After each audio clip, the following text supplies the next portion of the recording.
여러분, 혹시 이런 생각 해본 적 없으세요? 왜 게임은 시간 가는 줄 모르고 하는데 공부는 5분만 해도 몸이 베베 꼬일까요? 이게 절대 여러분의 의지가 약해서가 아니에요. 진짜 이유는 우리 뇌의 작동 방식에 숨어 있습니다. 자, 오늘 바로 그 비밀을 파헤쳐서 여러분의 공부를 세상에서 제일 재밌는 게임으로 한번 만들어 보겠습니다. 자, 오늘 우리가 떠날 여정은 이렇습니다. 먼저 우리 뇌가 왜 게임을 더 좋아하는지 그 속사정을 들여다볼 거고요. 그리고 나선 게임을 만드는 사람들이 쓰는 비밀 무기, 바로 옥탈리시스라는 동기부여 설계도를 샅샅이 분석해 볼 겁니다. 마지막으로는 이걸 이용해서 여러분의 공부법을 완전히 새롭게 해킹하는 실전 팁까지 전부 알려드릴게요. 자, 그럼 첫 번째 장입니다. 게임 대 공부. 우리 뇌는 과연 뭘 선택할까? 이 지긋지긋한 지루함과의 싸움, 그 뒤에 숨겨진 과학적인 이유부터 한번 파헤쳐보죠. 다시 한번 말씀드리지만 이건 여러분 탓이 아니에요. 오히려 우리 뇌의 아주 자연스러운 특징이랍니다. 자, 이 화면을 한번 보세요. 이게 핵심입니다. 바로 피드백의 속도 차이죠. 게임은 어때요? 내가 버튼을 누르면 캐릭터가 0.1초 만에 점프를 하죠. 바로바로 반응이 오잖아요. 그런데 공부는요? 오늘 밤새워 공부한 결과는 몇 달 뒤에나 성적표로 겨우 확인할 수 있습니다. 우리 뇌 입장에서 이 몇 달이라는 시간은 거의 영원처럼 느껴지는 거예요. 바로 이 엄청난 시간 차이가 모든 문제의 시작점입니다. 이 모든 걸 조종하는 배후에는 도파민이라는 물질이 있습니다. 흔히 쾌감 호르몬으로 알려져 있는데 사실은 기대 호르몬에 더 가까워요. 게임은 이걸 정말 기가 막히게 이용합니다. 핵심은 바로 불확실성이에요. 우리 뇌는요, 100% 확실하게 받을 수 있는 보상보다 이번엔 뭐가 나올까? 대박 아이템이 뜰까? 이렇게 예측할 수 없는 상황에서 도파민을 훨씬 더 뿜어내거든요. 이런 뇌의 특성을 쌍곡형 할인이라고 부르는데요. 말이 좀 어렵죠. 쉽게 말해서 우리 뇌는 엄청난 현재지향주의자라는 거예요. 당장 눈앞에 작은 사탕 하나가 저 멀리 있는 커다란 케이크보다 훨씬 더 달콤해 보이는 거죠. 그래서 3개월 뒤에 A+ 학점이라는 거대한 케이크가 지금 당장 볼 수 있는 1분짜리 웃긴 영상이라는 작은 사탕한테 맨날 지는 겁니다. 그리고 바로 이 몰입 상태. 게임은 우리를 이 마법 같은 순간으로 계속해서 밀어넣습니다. 내 실력과 도전 과제가 아슬아슬하게 균형을 맞출 때 우리는 시간 가는 줄 모르는 완벽한 몰입, 즉 플로우 상태에 빠지게 되죠. 게임은 계속해서 난이도를 조절해주잖아요. 하지만 공부는요? 갑자기 너무 어려워져서 불안해지거나 반대로 너무 쉬워서 하품만 나오죠. 이 몰입 채널에 들어가기가 너무 힘든 거예요. 자, 그럼 도대체 게임 개발자들은 어떻게 이렇게 교묘하게 우리의 뇌를 사로잡는 걸까요? 바로 그들의 비밀 설계도, 오늘 이야기의 핵심인 옥탈리시스 프레임워크를 들여다볼 시간입니다.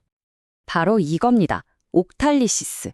인간의 모든 행동 뒤에 숨어있는 8가지 핵심 동기를 정리한 말 그대로 동기부여의 설계도라고 할 수 있죠. 위대한 사명감, 발전, 창의성, 이 8가지를 보세요. 게임은 이 8가지 엔진을 전부 혹은 여러 개를 동시에 가동시키면서 우리를 끌어당깁니다.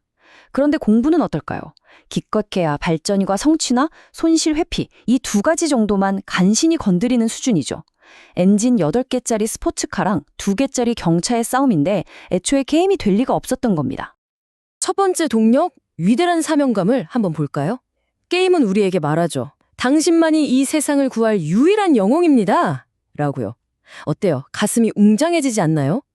그런데 공부는요? 시험 잘 봐야 좋은 대학까지 너무나 현실적이고 개인적인 목표에 머물러 있죠. 이 스케일의 차이가 동기부여의 특이를 결정합니다. 두 번째, 발전과 성취입니다. 인간은요, 내가 성장하고 있다는 느낌을 받을 때 엄청난 쾌감을 느껴요. 게임은 이걸 너무 잘 알아요. 그래서 경험치 바가 조금씩 차오르는 걸 보여주고 레벨업 할 때마다 화려한 이펙트를 터뜨려주죠. 그런데 공부는요? 내 머릿속에 지식이 얼마나 쌓였는지 눈에 보이질 않아요. 기말고사 성적표를 받기 전까지는 그저 깜깜한 터널을 걷는 기분이죠. 그리고 제가 정말 중요하다고 생각하는 7번째 동력, 예측 불가능성과 호기심입니다. 우리 뇌는 지루한 걸 정말 싫어해요. 그래서 늘 새로운 자극, 깜짝 놀랄 만한 이벤트를 원하죠. 게임은 랜덤 뽑기 상자나 갑작스러운 스토리 반전으로 이런 뇌의 요구를 100% 충족시켜줍니다. 그런데 강의 계획서는요? 1주차부터 16주차까지 뭘 배울지 뻔히 다 보이잖아요. 놀라움이라고는 찾아볼 수가 없죠. 자, 이제 문제의 원인도 알았고 옥탈리시스라는 강력한 진단 도구도 손에 넣었습니다. 그럼 이제 뭘 해야 할까요? 그렇죠. 여러분의 공부 시스템에 직접 이 게임 메커니즘을 설치해 볼 시간입니다. 그럼 이 강력한 옥탈리시스 설계도를 내 공부에 어떻게 적용할 수 있을까요? 바로 이 질문이 오늘 설명의 핵심이죠. 정답은 의외로 간단합니다. 이제부터 여러분 스스로가 내 공부라는 게임의 게임 디자이너가 되는 겁니다. 가장 먼저 할 일은요, 1단원부터 순서대로 나가는 뻔한 목차를 버리는 겁니다. 대신에 게임의 스킬트리처럼 만들어 보세요. 이 과목을 마스터하기 위해 필요한 스킬들을 가장 작은 단위로 쪼개고 어떤 걸 먼저 배워야 다음으로 나아갈 수 있는지 화살표로 연결하는 거죠. 나만의 지식 지도를 만드는 거예요. 예를 들어 미적분학이라면 이렇게요. 내가 함수라는 스킬을 마스터하면 파랑색으로 칠하고 극한을 배우면 노란색으로 칠하는 거죠. 어때요? 내가 정복한 영역이 한눈에 보이니까 발전과 성취 동기가 마구 자극되지 않나요? 그리고 빈칸을 보면 왠지 모르게 다 채우고 싶은 소유와 수집 욕구도 생기고요. 이게 바로 게임 디자인의 힘입니다. 그리고 여러분의 밋밋한 투두 리스트는 이제 퀘스트 로그로 업그레이드 하세요. 그냥 크랩스 회로 외우기가 아니라 작전명, 파워하우스 같은 거창한 이름을 붙여주는 겁니다. 퀘스트 완료 조건은 크랩스 회로를 안 보고 그리기, 그리고 보상도 명확하게 정하는 거죠. 경험치 100점, 15분 휴식권, 초콜릿 하나. 이렇게 나만의 서사를 부여하는 순간 위대한 사명감 엔진이 켜지기 시작합니다. 자, 이제 옥타리시스의 여러 동력 중에서도 가장 강력하고 또 가장 중독성 있는 예측 불가능성을 활용할 시간입니다. 우리 뇌를 위한 궁극의 해킹, 바로 보상 시스템을 설계해 보겠습니다. 다시 한번 기억하세요. 우리 뇌는 확실한 것보다 불확실한 것에 훨씬 더 흥분합니다. 예측 가능성은 동기부여의 가장 큰 적이에요. 그렇다면 어떻게 해야 할까요? 네, 맞습니다. 바로 내 공부에 랜덤 요소를 집어넣는 겁니다. 예를 들면 이런 랜덤 보상 테이블을 만드는 거예요. 퀘스트를 하나 완료할 때마다 20면체 주사위를 굴리는 거죠. 1에서 10이 나오면 그냥 5분 휴식. 하지만 만약 20, 전설 등급이 나온다면 바로 오늘 공부 끝! 상상만 해도 신나지 않나요? 혹시 이번에 20이 나올까? 하는 이 두근거림이 지루한 공부 시간을 기다려지는 뽑기 시간으로 바꿔줄 겁니다. 그런데 아주 중요한 경보가 하나 있습니다. 과잉 정당화 효과라는 건데요. 너무 강력한 외부 보상에만 의존하다 보면 오히려 배우는 것 자체의 즐거움을 잃어버릴 수 있다는 거예요. 그러니까 보상은 그냥 앉아 있었다고 주는 게 아니라 실제로 무언가를 해냈을 때, 실력이 늘었을 때 주도록 설계해야 하고요. 또 내가 뭘 공부할지 스스로 선택하는 자율성을 잃지 않는 게 정말 중요합니다.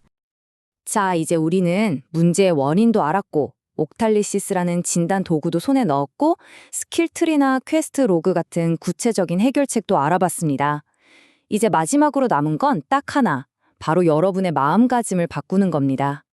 여러분은 그냥 학교나 학원에서 정해준 커리큘럼을 묵묵히 따라가는 게임 속의 수동적인 NPC, 즉 논플레이어 캐릭터로 남을 수도 있습니다.